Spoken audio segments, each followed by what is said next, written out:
everyone, and welcome back to my channel.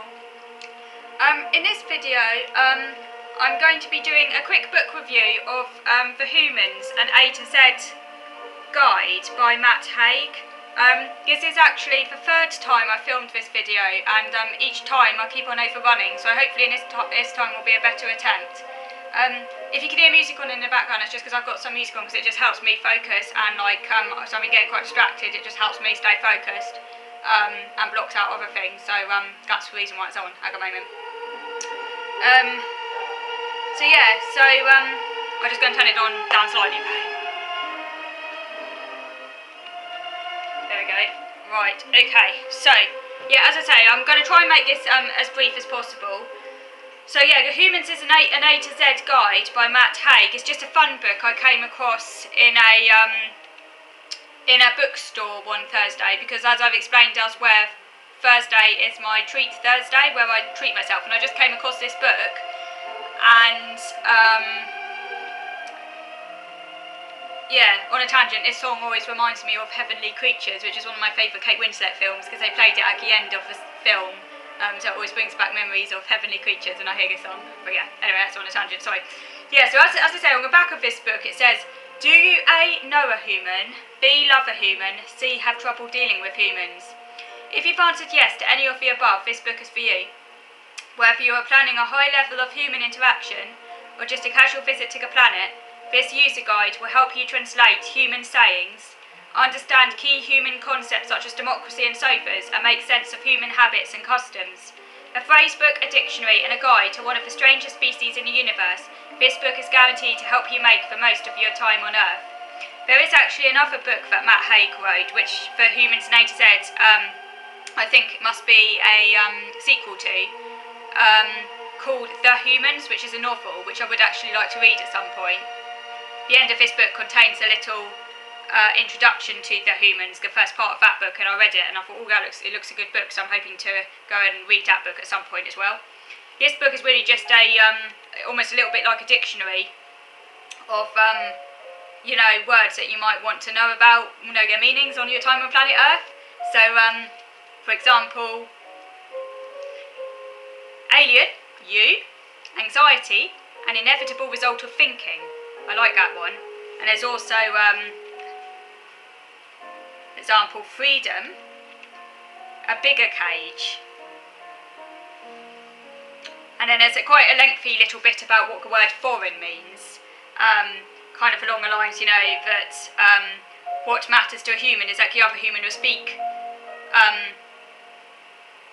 The concept it says here, the concept of foreign is very different for humans. It does not simply mean something from outside their galaxy or their universe or their galaxy or their solar system.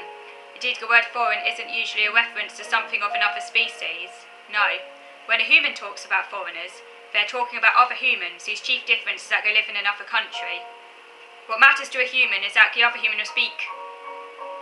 It doesn't matter that the spectrum of emotions and needs will be almost identical. What matters to a human is that the other human will speak of these same emotions with different words, will have a different national flag, and have a slightly different way of eating cow flesh. And so it goes on. And then at the end of this entry it says, the limits of empathy among this species are astounding, unless you are a dog, especially a cute one, in which case you are likely to be alright. But of course you are not a dog, and so if a human ever found out how foreign you are, they would almost certainly try to kill you, and then after your death, talk about what a terribly sad tragedy it was, and how it was all your fault. I'm just going to go and turn down that music a little bit. There we go. Sorry, just had it on a bit too loud there. So yes, there are many such entries like that. A fundamentalist, a person who is so doubtful in their confidence, they hate those who are confident in their doubt. Also someone who does not understand the purpose of allegories, fables, or the ambiguous human poetry contained in a religious text, or indeed a life. I like that one.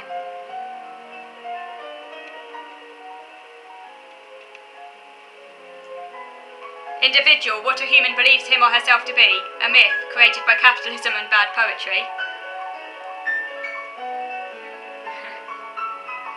That's quite a good one. So yeah, many ones. I also particularly like entry under human.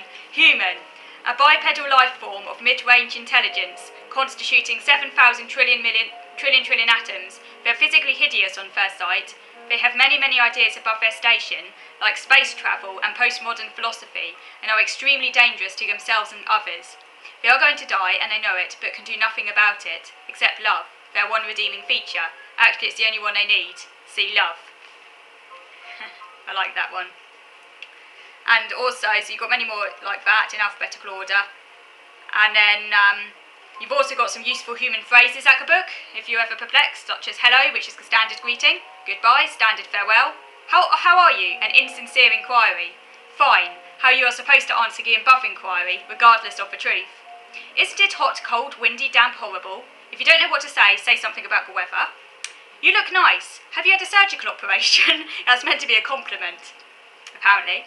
I'm tired, typical marital greeting. Wow, you look beautiful, typical premarital greeting. What have I done in my keys?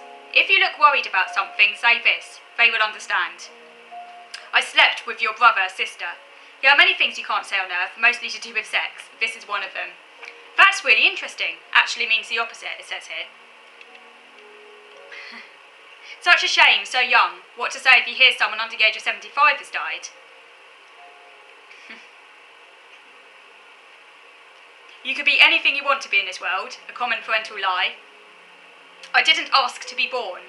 Teenage expression, a lie. The first thing a sperm says to the egg in its own silent language is this: can I be born? It's not a question of money, it is a question of money. I don't care, I was on my way to jump off a bridge anyway, to be said if someone threatens to kill you. Let's sit down and have a cup of tea, said at times a severe crisis, especially in England. I want to go home, the most human combination of words. It's going to be alright, isn't it? You answer yes to this, it is the human thing to do. And so it goes on. There's more of those, yeah, that was a good, I like that list. So there's also,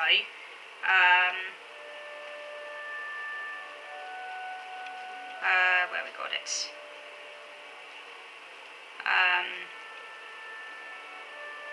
So also, just trying to find it here. Sorry, excuse me. Should be somewhere up here. Where is it? I did it in front of me. Music to listen to in order to feel human, if you're into music, that is. So you've got Claude Debussy, Claire de Lune, to feel small in the universe. Talking Heads, more songs about buildings and food, to feel uncertainty. The Beach Boys, Luke John B, to feel the importance of home. Prince, The Beautiful Ones, to feel sexual. And so it goes on. I like the Jimi Hendrix Experience, Manic Depression, if you want to feel madness. The Rolling Stones, Let It Bleed, to feel violence, and so on. So you've got quite a list there of different music you could listen to put you in a particular frame of mind if you're spending time on planet Earth. Things to remember in order to fit in as a human. I won't read all of them to you, but a few of them. The first one, of course, is to wear clothes at all times.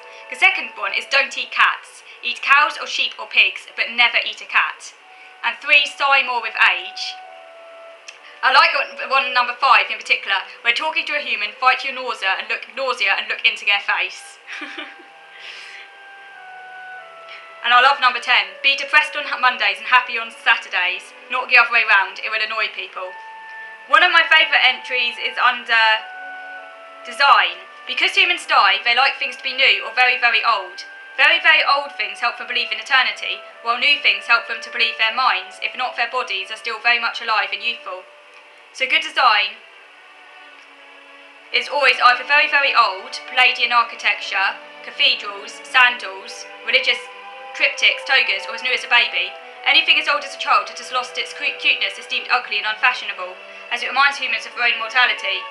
Which is why the literal translation of designer is fearer of death, and also why the greatest death fearers have the most fashionable cutlery trousers. I love that one. Depression, a contagious illness, the logical end state for any human of above average intelligence. Diazepam, a human medication given for symptoms of anxiety or depression. They look like word capsules, but if they are word capsules, they only have one story, and that is, your brain is now a void. So there's really funny ones in there. Death. Humans are one of the few intelligent beings in the galaxy who haven't quite solved the problem of death. Yet, unlike, say, the inhabitants of Anadon, who also haven't yet got the hang of afterlife design, they don't spend their whole lives screeching and howling in terror, clawing at their own bodies or rolling around on the floor. Some humans do that, generally in a hospital setting, but those humans are considered the mad ones. Yeah. So as I say, I do recommend this book if you want to have some light-hearted entertainment. You know, it's kind of, this is sort of my humour in a way. I've got quite a sort of dark sense of humour, and this plays to that. My humour is very kind of like, I guess a sort of philosophical sense of humour. And because I do feel like an alien, I know it's a cliche to say that, many autistic people say they feel like aliens, but I think it is quite true for a lot of us. That many of us do feel a sort of sense of being an alien, like a sort of outsider. So this book really taps into that, and it kind of makes me laugh, because if you think of like autism as almost like Wrong Planet Syndrome, I know there's actually a website called Wrong Planet Syndrome, I quite like the title of that. If you think like, in a sense, we do sort of have in a sense like Wrong Planet Syndrome, like we feel out of depth, we're not quite sure what we're doing here, where we're going, what we're doing and everything. You know, it can sometimes feel like we are an alien from another planet. So, and we sort of like sometimes are crying out for like a sort of how-to guide to understand humanity. So I guess it's a sort of like funny kind of spin on that, I guess. And it made me laugh when I read some of these entries, because they do sound like they could have been written like by an autistic person, which I thought was quite funny. I don't think Matt Haig himself is autistic, but quite a few of the entries kind of like made me think, I can relate to that quite a lot. So yeah, as I say, many interesting entries now. I can't go through all of them, so I don't have time, but I just hope I gave you a sort of snapshot of what this book is about, and I'll put the link in the comment section below, so if you want to go and check out this book, you can go and do so. So anyhow, I very much look forward to seeing you again next week, and in the meantime, I hope you have a good week, so thank you for watching.